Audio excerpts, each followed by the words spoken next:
और हमारे बीच आज के हमारे बेहद खास मेहमान जनाब भूपेंद्र सिंह हुड्डा जी तशरीफ ला चुके हैं। बहुत स्वागत है भूपेंद्र सिंह हुड्डा जी आपका।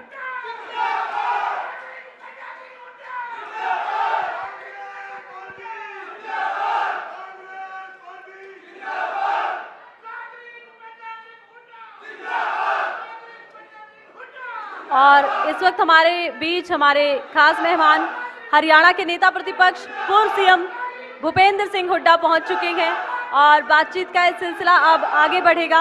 इसी मंच से बातचीत होगी और विजन की बात होगी।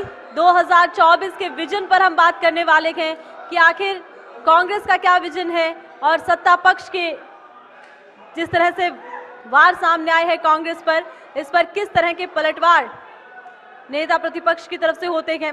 विजन हर पार्टी का अलग है, लेकिन 24 के इलेक्शन को लेकर तमाम पार्टियां इस वक्त जोर शोर से तैयारियां कर रही हैं और ये विजन 2024 का आज इस मंच पर डिस्कस हो रहा है। चर्चा में है वो तमाम मुद्दे जो आम जनता के हैं, चर्चा में है वो तमाम बातें जिन्हें लेकर आजकल राजनीतिक गलियारों में चर्चाएं तेज हैं। तो चलिए बातचीत का ये सिलसिला, सवाल जवाब का ये सिलसिला इसी मंच से आगे बढ़ेगा। मेरा अनुरोध है चौधरी भूपेंद्र सिंह हुड्डा से मंच पर पधारें। भूपेंद्र सिंह हुड्डा जी मंच पर आ रहे हैं।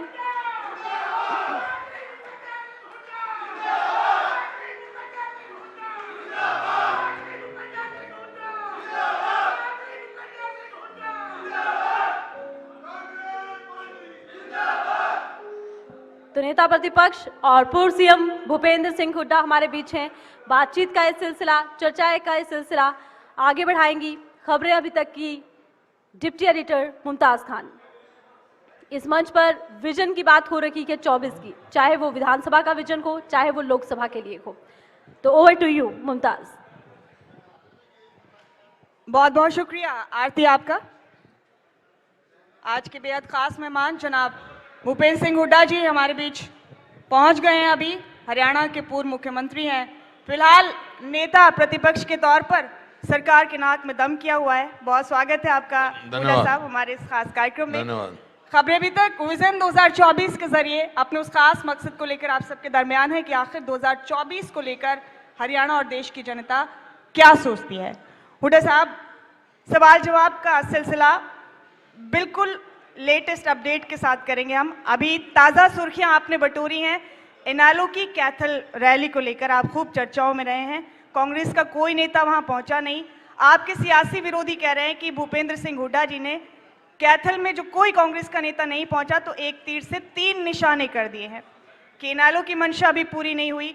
खुद कांग्रेस के अंदर ही कुछ लोग जो चाहते थे कि ऐसा ना हो जैसा भूपेंद्र सिंह हुड्डा चाहते हैं, तो उनकी भी मंशा पूरी नहीं हुई और एक मैसेज चला गया। तीसरा निशाना ये वो कहते हैं कि जो साधा गया है कि हरियाणा में कांग्रेस में वही होता है जो भूपेंद्र सिंह हुड्डा चाहते हैं। अब मैं सीधे अल्फाज में कहूँ तो दामन पे कोई दाग ना, कत्ल पे खंजर पे कोई छींट है, तुम कत्ल करो हो कि करामात करो हो। आपके सियासी विरोधी कहते हैं क्या कर दिया हुड्डा साहब? ये तो खट्टर साहब को सुनाया था मैंने जो तुम सुना रहे हो असेंबली में। बात ये है कि ये आपकी एनालिसिस है, अखबार वालों के पास और मीडिया के पास और कोई काम नहीं।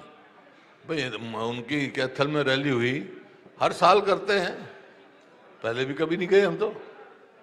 अब क्या बात थी? इस बार उन्हें उम्मीदें बड़ी थी कि कोई आ जाएगा। वो उम्मीद कर रहे होंगे, मैंने कहा हम तो कभी नहीं गए, पहले भी नहीं गए, अब कोई खास बात थी क्या?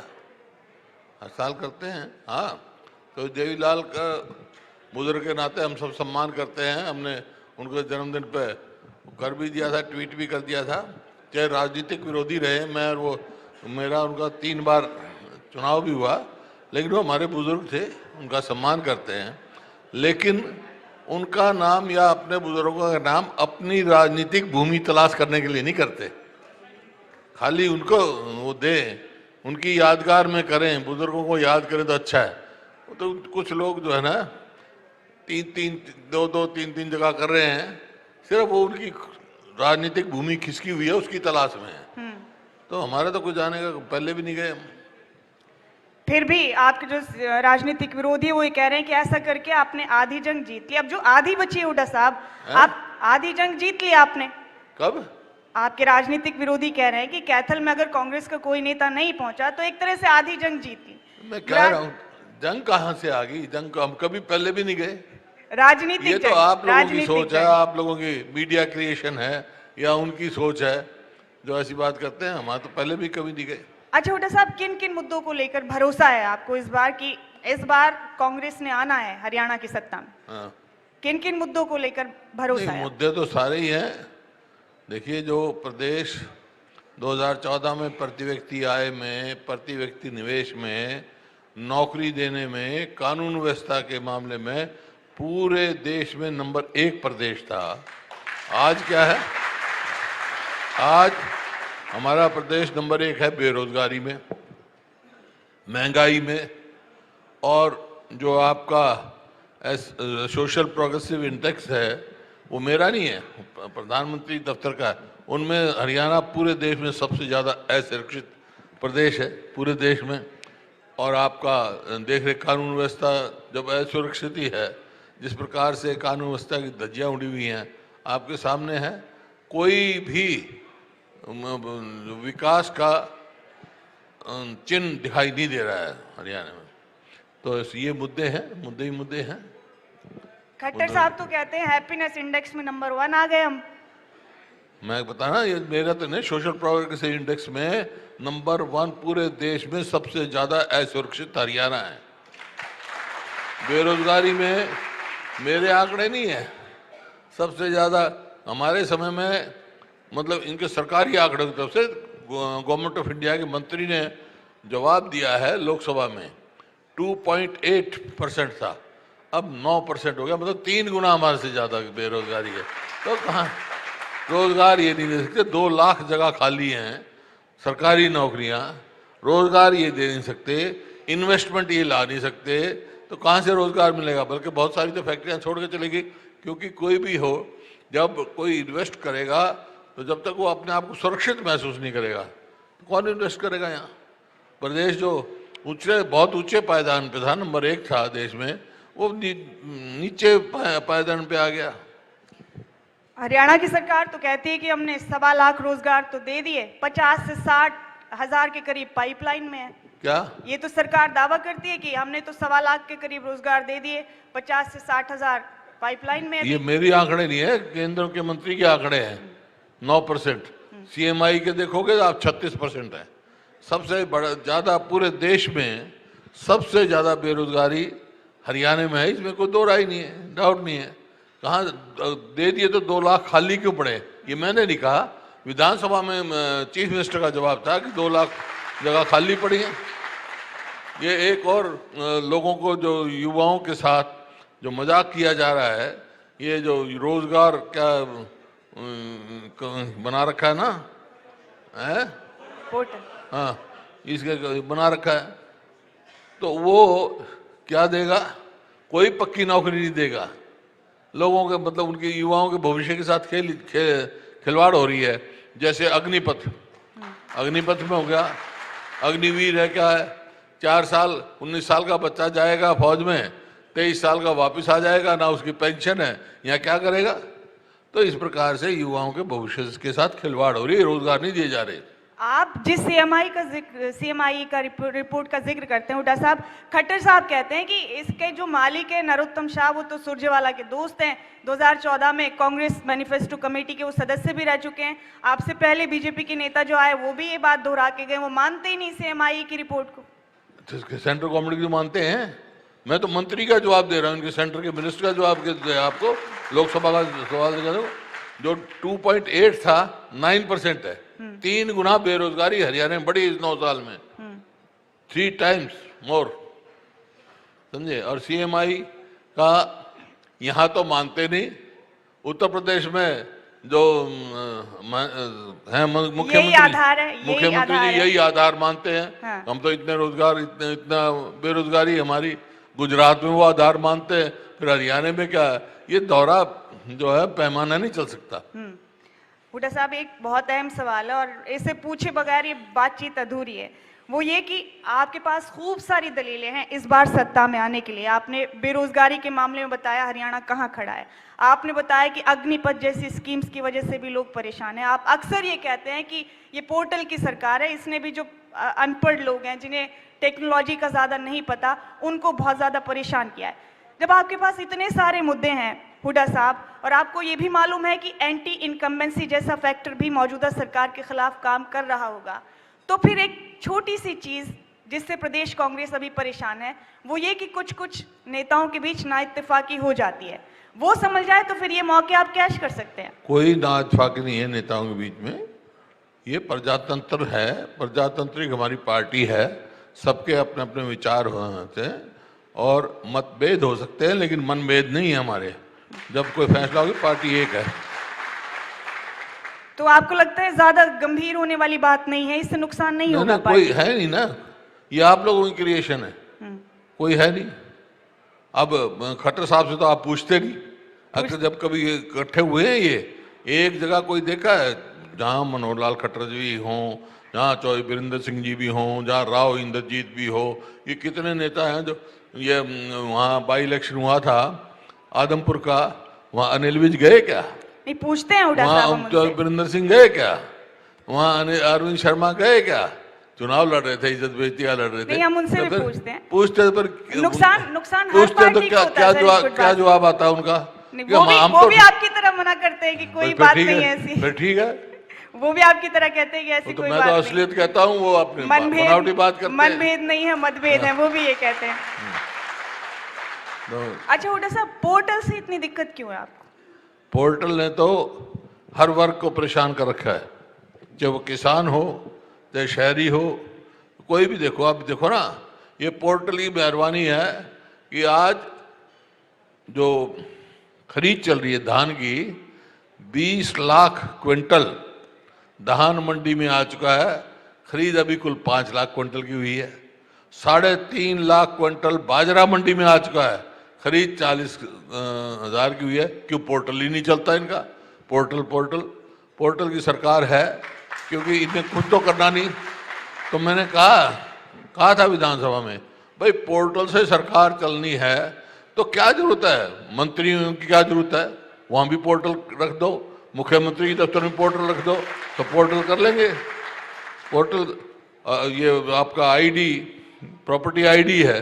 अभी मैं गया था एक मेरे दोस्त के यहाँ, वहाँ कह रहे थे जी इतना भारी परेशानी है, इतना भ्रष्टाचार इसमें फैला हुआ है, लोग परेशान हैं। इसी प्रकार मेरे ये परिवार पहचान पत्र, परमानेंट परेशानी पत्र, मतलब कोई इसका कोई मायना ही नहीं। इसी प्रकार प्रॉपर्टी आईडी में तो दुकानदार को मालिक को दुकानदार बना देते हैं।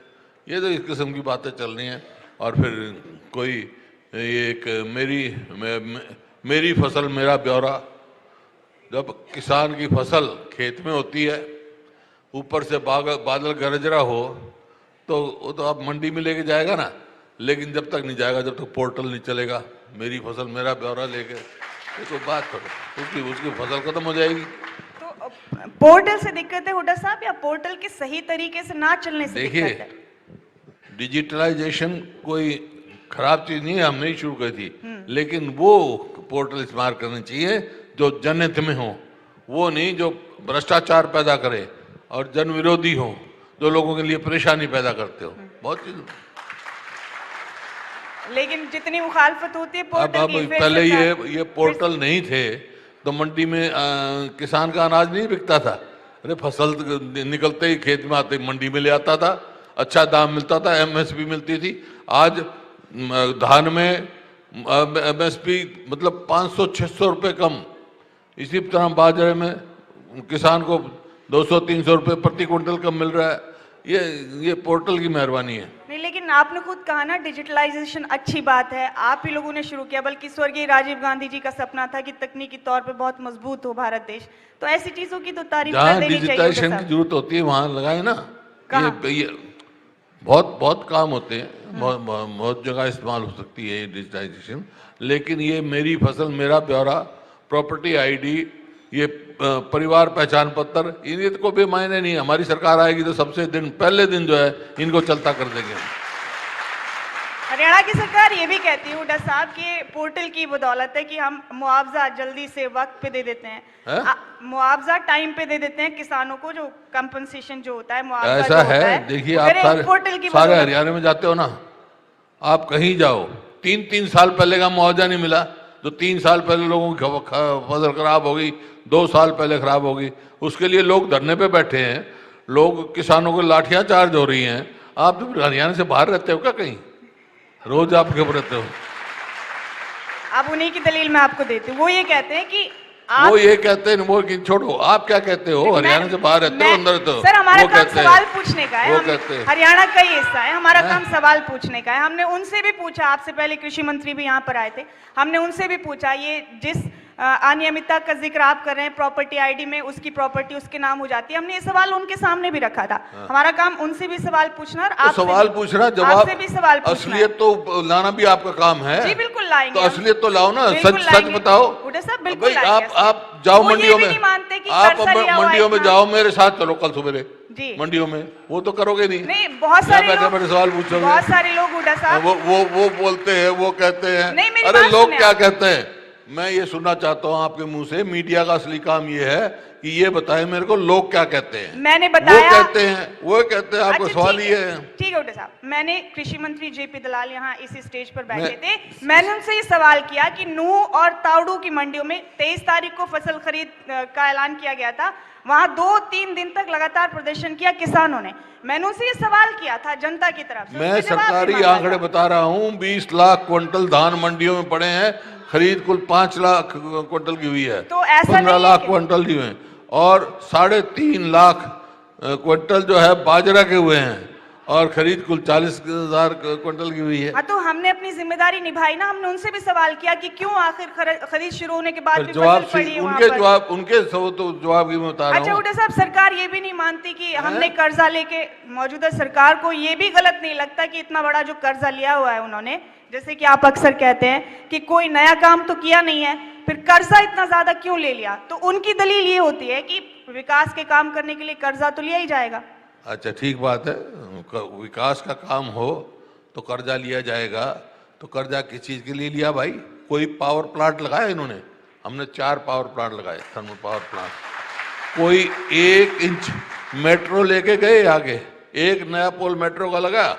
हमने मेट्रो दिल्ली से भादरगढ़, दिल्ली से गुड़गांव, दिल्ली से बल्लभगढ़, ये मेट्रो लगाई। एक रेलवे लाइन लगाई हमने रोहतक से रेवाड़ी, अपना सोनीपत से जींद, और रोहतक से सीधा हिसार वाया मैम, जो रेलवे लाइन का सब काम किया था इन्होंने 1 इंच किया। कोई एक बड़ी यूनिवर्सिटी बनाई, यहाँ का गुड़गांव यूनिवर्सिटी, गुड़गांव में बैठे हो ना आप, गुड़गांव यूनिवर्सिटी कौन से भवन में चल रही है भाई बताओ? पता है आपको? जो हमने राव वीरेंद्र सिंह के नाम से बनाया था, उस भवन में चल रही है। सरकार बनते इन्होंने जो कल्पना चावला के नाम से मेडिकल कॉलेज हमने करनाल में बनाया था, तो इन्होंने कहा इसका मेडिकल यूनिवर्सिटी बनाएंगे,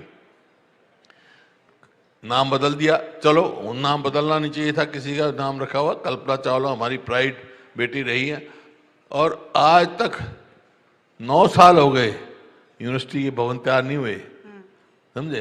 तो मेरे को समझ में नहीं आता कौन सा विकास करे। और हरियाणा में कहीं निकल लो, किसी सड़क पर निकल लो, शहर में निकल लो, सड़क में गड्ढे तो मिल जाते हैं, लेकिन यहाँ तो गड्ढों में सड़क मिल रही है।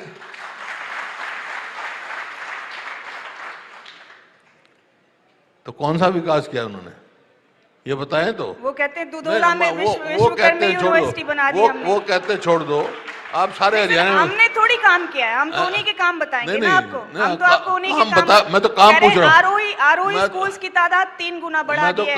हिसार में एयरपोर्ट बन रहा है, अंबाला में 20 एकड़ में सिविल एयरपोर्ट बन रहा है। होल्ड ऑन, हिसार में एयरपोर्ट हमारे टाइम में सैंक्शन हुआ था। इनने क्या किया आज तक? नहीं किया। कौन सी किया भाई? और अंबाला, करनाल का भी हमने किया। अंबाला में कौन सा? कह रहे सिविल एयरपोर्ट 20 एकड़ में बनाया जाएगा। अंबाला में तो आर्मी एयरपोर्ट है, उसको सिविल, कुछ सिविल बना ले, अच्छी बात है, लेकिन कुछ कहीं शुरू हुआ है? 9 साल हो गए, अब तो जाने वाले हैं। ये तो मक्खी भी नहीं उड़ा सकते, जहाज उड़ा रहे हैं, क्या बात कर रहे हो? मेट्रो भी पलवल तक बढ़ाई जा रही है, कह रहे हैं मेट्रो का काम भी पलवल तक बढ़ाया जा रहा है, ये भी दलील दे रहे हो। कहाँ घोषणा है घोषणा है, जमीन एक्वायर की है, कौन सी जमीन मिल जा रहे घोषणा ये बैठे हमारे पलवल से पूछो।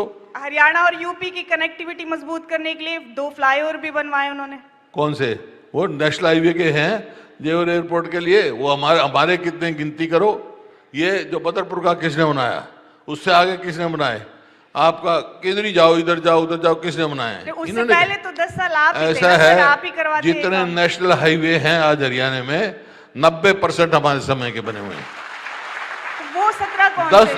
इनने क्या किया? नेशनल हाईवे तो नेशनल हाईवे का, इनने तो बल्कि एक जो नेशनल हाईवे मेरठ से और राजस्थान तक जो जाता था उस पर लिख के दे दिया था।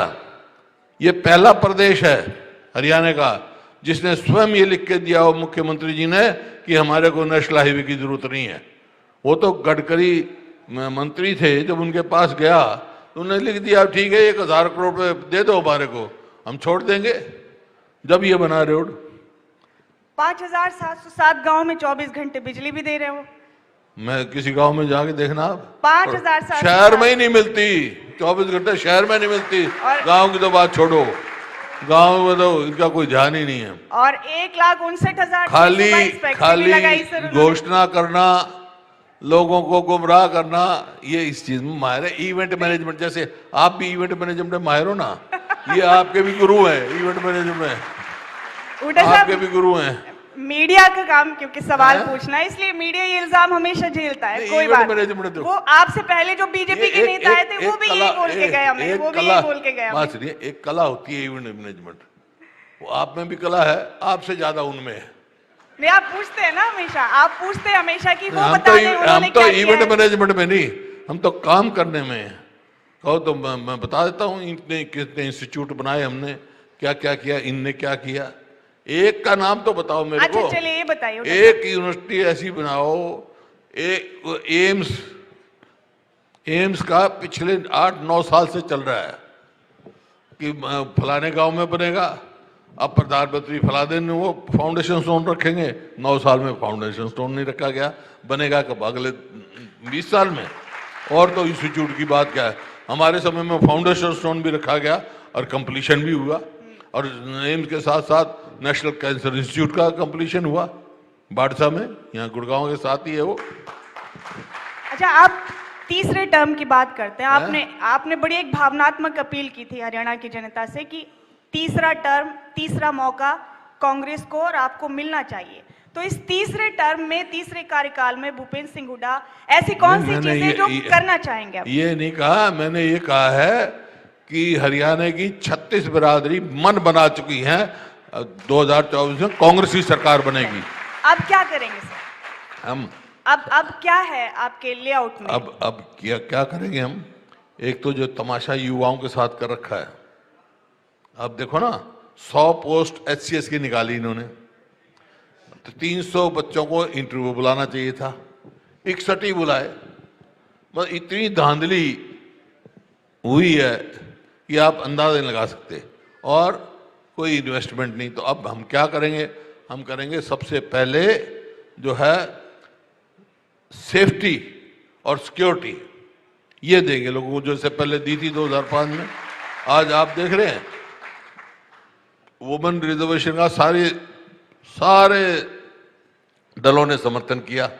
हालांकि शुरुआत तो राजीव गांधी जी से हुई थी और डॉक्टर मनमोहन सिंह के टाइम में राज्यसभा ने पास किया, और वो सब ने समर्थन किया, बढ़ चढ़ के किया। और पानीपत में जो बेटी बचाओ बेटी पढ़ाओ का बड़ा भारी आयोजन किया। अब 4 दिन पानीपत में क्या सामूहिक बलात्कार करके मर्डर भी हुए, और अब तक कोई पकड़ा नहीं गया, कोई एक्शन नहीं। जब तक सिक्योरिटी नहीं होगी, हमारी जो महिलाओं को सबसे पहले सिक्योरिटी चाहिए, सिक्योरिटी उनको देनी चाहिए। सेफ्टी एंड सिक्योरिटी होगी तो उसके बाद ही इन्वेस्टमेंट आएगी, इन्वेस्टमेंट आएगी, एम्प्लॉयमेंट मिलेगी, जो हम सबसे नंबर 1 है। और शिक्षा की जितनी संस्थाएं बनी हुई हैं, जो आज मतलब 50% टीचर्स की पोस्ट वेकेंट है, वो सब हम भरेंगे ताकि शिक्षा अच्छी हो। जो आज क्या क्या क्या है आज हरियाणा में? आज हरियाणा में परिस्थिति ये है, स्कूल में चले जाओ तो मास्टर नहीं, अस्पताल में चले जाओ तो डॉक्टर नहीं, दफ्तर में चले जाओ तो कर्मचारी नहीं, हड़ताल में बैठे हैं। तो ये जो है, जब तक इन चीज़ों की नहीं कमी पूरी होगी हम आगे नहीं जा सकते। ये करेंगे हम। महिला आरक्षण बिल पर आपसे पहले हमने बीजेपी से भी बात की थी और उनको ये बताया था, मैंने ही बताया था बल्कि, कि ये परिकल्पना तो कांग्रेस की थी। तो उनका ये कहना था हुड्डा साहब की इच्छा शक्ति क्यों नहीं थी, फिर हम लाए, कांग्रेस पहले ले आती। लाए थे, ये पास नहीं होने दिया लोकसभा में, राज्यसभा में पास हो गया, हमारी मेजोरिटी थी, विरोध किया था उस टाइम इनने। तो मिलकर तारीफ की जानी चाहिए इस तरह की चीजों की, मिलकर तारीफ की जानी चाहिए कम से कम इस तरह की चीजों की। तो आपने कोई चीज शुरू की, सबने समर्थन किया, हम तो इसके पक्षधर हैं, समर्थन किया, पर 9 साल के बाद क्यों लाए ये? हाँ, ये 9 साल के बाद ये भी पूछा था हमने। फिर पूछा था तो ठीक पूछा आपने, ठीक पूछा था। जवाब क्या मिला? जवाब में देख रहा था, अभी पहले धनखड़ साहब आए हुए थे, वो जब सवाल पूछ रहे थे जी, तो वो जवाब दे रहे थे कि भाई ये तो जनता देगी, 19 में देखा, 2019 में। तो भाई 2019 में तो बादली का तो नतीजा बता दो क्या था, जहाँ से धनखड़ साहब हम लड़ रहे थे, वहां था रिजल्ट बताते लोगों ने फैसला क्या दिया, क्या था, वो नहीं बताएंगे। अच्छा, तो क्या करेंगे? एक आप कर्जे को लेकर अक्सर सरकार को घेरते हैं, मैंने अभी भी आपसे वो कह रहे अब भाई हम देखो कांग्रेस का संगठन नहीं बना, हम पन्ना प्रमुख तक पहुंच गए। अरे तुम तो पन्ना प्रमुख पर बैठे हो, हम तो घर घर पहुंचे हुए हैं, हाथ से हाथ जोड़ो में। तो हुड्डा साहब इस बात को ही खत्म कर दीजिए ना, आप लोग संगठन बना दीजिए जल्दी से। इस बात को ही खत्म कर दीजिए। संगठन बन रहा है, संगठन की भर्ती हुई, पहले पीसीसी के मेंबर बन गए, एआईसीसी के मेंबर बन गए, अब जिले के प्रधान बन जाएंगे, बन गया संगठन, और क्या। फिर कोई ये सवाल करेगा ही नहीं, अब जल्दी से अगर संगठन का निर्माण हो जाएगा तो संगठन बना तो हुआ है, वो हमारे अध्यक्ष बैठे, संगठन है, संगठन के तो अध्यक्ष है वो। नहीं, संगठन के अध्यक्ष हैं, लेकिन अब आगे थोड़ा ही अध्यक्ष हैं। तो फिर कुछ नेताओं को शिकायत क्यों होती है? पीसीसी के मेंबर बने हुए हैं, सबसे पहले बनते हैं पीसीसी के मेंबर, एआईसीसी के मेंबर, आप जिले के बन जाएंगे। तो ये प्रोसेस धीमा है, जल्दी बन जाएंगे। ये अगली बार जब मेरे को कभी बुलाओगे ना, वो दिन बना मिलेगा, बना हुआ मिलेगा। ठीक, तो आपको लगता है हुड्डा साहब कि ये जो मुआवजा देने का सिलसिला किसानों को होता है खराब हुई फसलों पर, इसमें सरकार ढीली है? बिल्कुल। किस तरह से? किस तरह हम लोग किसानों क्यों जगह जगह बैठे हैं हड़ताल पे, लाठियां चार्ज करके उनको भगा रहे हैं कि उनको 2-3 साल तक का मुआवजा ही नहीं मिला। तो ये पोर्टल की वजह से देरी होती है या सरकार की इच्छा शक्ति की वजह से? मुआवजा नहीं मिला, फिर ये जो है ना प्रधानमंत्री फसल बीमा योजना, वो और सबसे बड़ा धोखा किसानों के साथ। वो सिर्फ कुछ कंपनियों को मुनाफा ही मुनाफा मिलता है, किसान को तो कुछ मिलता नहीं। खट्टर साहब तो कहते हैं कि आपने अपने 10 साल के कार्यकाल में बस 1000 करोड़ का मुआवजा दिया था किसानों को, हम अब तक 10 से 11,000 करोड़ का दे चुके हैं। वो ये भी कहते हैं कि आपके वक्त में तो 6,000 प्रति एकड़ ही देते थे, हम 10-11 के हिसाब से दे रहे हैं। वो ये भी कहते हैं कि आपने ऐलान जरूर किया था गोहाना में कि 10,000 एकड़ प्रति एकड़ करेंगे आप मुआवजे को, लेकिन वो ऐलान रह गया था, वो इम्प्लीमेंट नहीं हुआ था। देखिए 10,000 हमारे समय देते थे, हमारे से पहले तो और भी कम देते होंगे, लेकिन जैसे जरूरत हुई किसान की, अब इतने 1,000 करोड़ दिया। अरे नुकसान ही इतना हुआ किसान का, अब तुम्हारे आने के बाद हर साल नुकसान हो रहा है, तो क्या बात हुई भाई? अब तो भगवान ही रुष्ट है तुम्हारे से, जो किसान का इतना नुकसान कर रहा है। और ये जो 12,000 की बात करें ना, ये पहली सरकार है। देखो इसमें हिस्सा स्टेट गवर्नमेंट का भी होता है, सेंट्रल गवर्नमेंट का भी होता है। सेंट्रल गवर्नमेंट ने तो 1.5 गुना कर दिया अपना, 50% बढ़ा दिया, हरियाणा ने नहीं बढ़ाया, इसी वास्ते तो 12,000 है, नहीं तो 10,000 का 15,000 होना चाहिए था। जो सेंट्रल गवर्नमेंट का शेयर आके, तो हरियाणा अगर अपना जितना शेयर हम देते थे उतना शेयर देता तो 15,000 होता कम से कम मिनिमम। युवा आपकी प्राथमिकता है, आपने बताया। अगर तीसरी बार हरियाणा की जनता आपको मौका देती है तो आपने ये भी कहा कि एजुकेशन के फील्ड में आप हमेशा कुछ ना कुछ करते रहना चाहते हैं। एजुकेशन, हेल्थ, जी, इसके अलावा सेफ्टी एंड सिक्योरिटी, एम्प्लॉयमेंट। आप सबसे ज्यादा कमी किस चीज की लगती है? सबसे ज्यादा कमी किस चीज की लगती है आपको? नहीं, बेरोजगारी सबसे ज़्यादा समस्या बनी हुई है, और बेरोजगारी की वजह से हमारी जो युवा लोग रोज बाहर जा रहे हैं, विदेशों में जा रहे हैं, इलीगल तरीके से जा रहे हैं, अपनी ज़मीन बेचकर, और वहाँ से चले जाते हैं, बॉर्डर क्रॉस करते हैं अमेरिका का या कनाडा का, घर पे टेलीफोन करते हैं, घर में पटाखे बजते हैं। तो ये क्योंकि बेरोजगारी की वजह, मुख्य वजह बेरोजगारी है, और समय पे एमएसपी भी नहीं मिलती किसान को। किसान परेशान है, हर वर्ग इस सरकार से परेशान है, विमुख है। तो आपको लगता है कि चीजें सही कर देंगे आप, अब एक टर्म और लेकर आएंगे तो? कम से कम प्रयास तो होगा, और उम्मीद है जैसे पहले हरियाणा नंबर 1 था, फिर हरियाणा नंबर बनाएंगे, नंबर 1 बनाएंगे। हुड्डा साहब, कर्जे को लेकर ना बहुत बयानबाजियां होती हैं हैं, जी? आप कर्जे को लेकर बहुत बयानबाजियां किस होती चीज के? कर्जे को लेकर, कर्जा। डेब्ट को लेकर। जी, आपने प्रदेश की सत्ता संभाली है, आपने हुक्मरानी की है, आपको मालूम है, हमसे ज्यादा अच्छे तरीके से मालूम है कि किसी सूबे को, किसी प्रदेश को चलाने के लिए किस तरह से कर्जा लिया जाता है।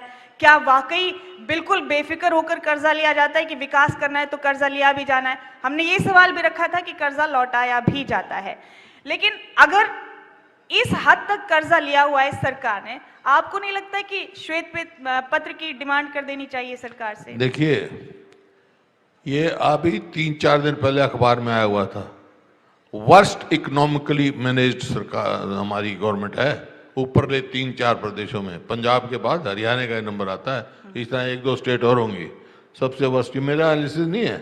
और आरबीआई ने कहा कि investment one of the lowest इन हरियाणा, 1% जो लोन आरबीआई से लोन जाता है। इस प्रकार से कोई भी पैमाना आप देखें, कहीं भी हम ये स्टैंड नहीं करते कि भाई हम कोई, हमारे को बहुत अच्छी गवर्नेंस मिल रही हो, बहुत अच्छी सरकार चल रही हो, आगे कोई भविष्य हमारे जवानों का उज्जवल दिखता हो। तो खबरें भी तक इस मंच के जरिए हम चाहते हैं कि आज ये सबके सामने साफ हो जाए सर, कि आप श्वेत पत्र मांग लीजिए उनसे। वो भी मिसगाइड कर देते हैं कि ये कर्जा जब लिया गया था तो फिर विपक्ष से बैठ के बातचीत की गई थी, कोरोना के टाइम पे इतना कर्जा लिया गया था, विपक्ष की रजामंदी थी कि इस हद तक कर्जा लिया जा सकता है। कोरोना के लाखों करोड़ लिया गया था, 4.5 लाख करोड़ है आज प्रदेश में। फिर कोरोना हो तो कई दिन होंगे, अब तो बढ़ाएं। वही मैं कह रही हूँ, इतनी बड़ी अमाउंट पे काम तो बताए, मेरे को कोई इतराज नहीं। अगर विकास हो, दिखा दें, बता दें हमारे को कि भाई हम ये कर रहे हैं विकास, ये सड़कें हमारी स्टेट की बन गई, नेशनल हाईवे की बात करते हैं, उनमें इनका क्या है? तो ये हमारी सड़कें स्टेट की बन गई, ये हमारी यूनिवर्सिटियां बन गई, ये हमारे हॉस्पिटल बन गए, तो फिर मैं भी समझूंगा। ये हमारी हमने अपनी पैसे से रेलवे लाइन बना दी, ये मेट्रो बढ़ा दी, तो कर्जा लें तो वाजिब है। नहीं, कर्जा कहाँ गया? कई बार मैंने इससे पूछ लिया, कर्जा लेते हैं और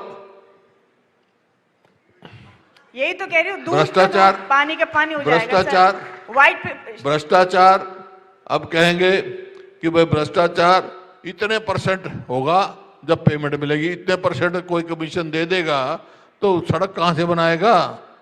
ये सारी कशमकश खत्म हो जाएगी सर। श्वेत पत्र मांग लीजिए सरकार से, कर्जे पर श्वेत पत्र मांग लीजिए सरकार से, सारी कंफ्यूजन खत्म हो जाएगी, दूध का दूध पानी का पानी हो जाएगा। मैं तो श्वेत पेपर पत्र मांगा है, मैं व्हाइट पेपर मांगा उनसे, आज तक नहीं दे पाए वो। अच्छा, नहीं दे पाए। मैं तो असेंबली में मांगा कि भाई अगर या तो मैं आपने सामने खड़े हो, ये 4 किस्म के कर्जे हैं बताओ, व्हाइट पेपर दो, दिया नहीं आज तक। अच्छा हुड्डा साहब, वीमेन रिजर्वेशन बिल तो आ गया, लोकसभा और राज्यसभा में पास हो गया, कुछ वक्त में कानून भी बन जाएगा। महिलाओं की सुरक्षा के एतबार से हरियाणा को आप कहाँ खड़ा पाते हैं? ये पानीपत का आपके सामने है उदाहरण, कितनी सुरक्षित है महिलाएं। इसके बारे में क्या कहूँ, मैं कह चुका कि कानून व्यवस्था जो नंबर 1 था प्रदेश का, अब प्रदेश हमारा अपराध में ऊपर 1-2 है, जो असुरक्षित प्रदेश डिक्लेयर किया सबसे पूरे देश में। ये सोशल प्रोग्रेसिव इंडेक्स में हरियाणा को असुरक्षित पूरे देश में सबसे ऊपर माना गया, असुरक्षित प्रदेश मांगा। तो फिर इससे और क्या रह गया? और कोई कमी रहेगी क्या? मेरी नहीं है ये तो SFI की है, तो आपके पास SPI की नहीं। आपके पास कौन सा लेआउट ऐसा तैयार है? अब चुनाव में तो वक्त है नहीं, थोड़ा सा ही वक्त बाकी है। महिलाओं की सुरक्षा पे, नौजवानों पे आपका लेआउट क्या है? आपने क्या सोचा हुआ है? जो 2005 में पूछो लोगों से, 2005 का पूछो। कानून व्यवस्था सबसे पहले मैंने कहा ना, सिक्योरिटी, सेफ्टी एंड सिक्योरिटी, और पीपल जब उनमें जब विश्वास होगा, आज हर व्यक्ति हरियाणा में अपने आप को असुरक्षित महसूस कर रहा है, और वो सबसे बड़ी किसी भी प्रदेश के लिए दुर्भाग्यपूर्ण बात होती है। इसी वास्ते आगे विकास नहीं चलता है। यानी जैसे आपने पहले सरकार चलाई उसी अंदाज में चलाने का मंसूबा है अभी भी? नहीं, हम अपने प्रदेश को, मैंने कहा ना भाई, पहले भी नंबर 1 बनाया था और हमारा प्रयास रहेगा फिर से नंबर 1 बने हमारा प्रयास प्रदेश। अहम सवाल हुड्डा साहब, इस पर पहले भी आपने बातचीत की है, नो हिंसा को क्या समझते हैं आप? है जी? नो वायलेंस को क्या समझते हैं आप? देखिए, नू वाले में पहले दिन से मैंने कहा, फर्स्ट डे मुख्यमंत्री जी का बयान आया कि भाई ये सोची समझी साजिश है।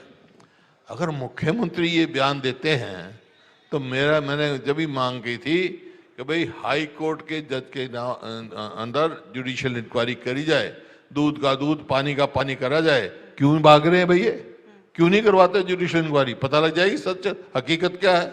जब वहाँ के सीआईडी की मैंने खुद टीवी पे देखा, वो कह रहा है कि हमने तो हफ्ते 10 दिन पहले बता दिया था, इतना सोशल मीडिया में चल रहा है, आपस में तनाव हो सकता है, प्रिवेंटिव मेजर्स क्यों नहीं लिए गवर्नमेंट ने? ये समझ से बाहर है। इसका मतलब दाल में कुछ काला है, तो उसका कौन फैसला करेगा?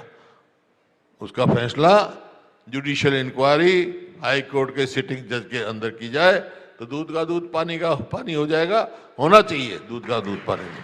आपने ठीक कहा, दूध का दूध पानी का पानी होना चाहिए। अब तो लोगों के मन में ये भी सवाल आने लगे कि वो तमाम आरोपी जिन्होंने पुलिस को भी धमकाया, जिनके पास हथियार भी थे, उनको 2-2 दिन की रिमांड पे लेके और फिर जमानत दे दी गई, और जनता का एक चुना हुआ प्रतिनिधि जिसकी रिमांड भी बढ़ाई गई। सारी चीजें तो जाएंगी, जब तो मैं जुडिशियल इंक्वायरी मांग कर रहा हूँ। मैं इसलिए ये मांग कर रहा हूँ क्योंकि सब पता लगेगा ना, असलियत तो बाहर आनी चाहिए ना। अब किसी का कहना है सोची साची साजिश है, किसी को दोष करना, निर्दोष को वो करना, ये कोई मतलब नहीं है। जुडिशियल इंक्वायरी कराओ, पता लग जाएगा, दूध का दूध पानी का पानी हो जाएगा, जो दोषी होगा उसको सजा दो।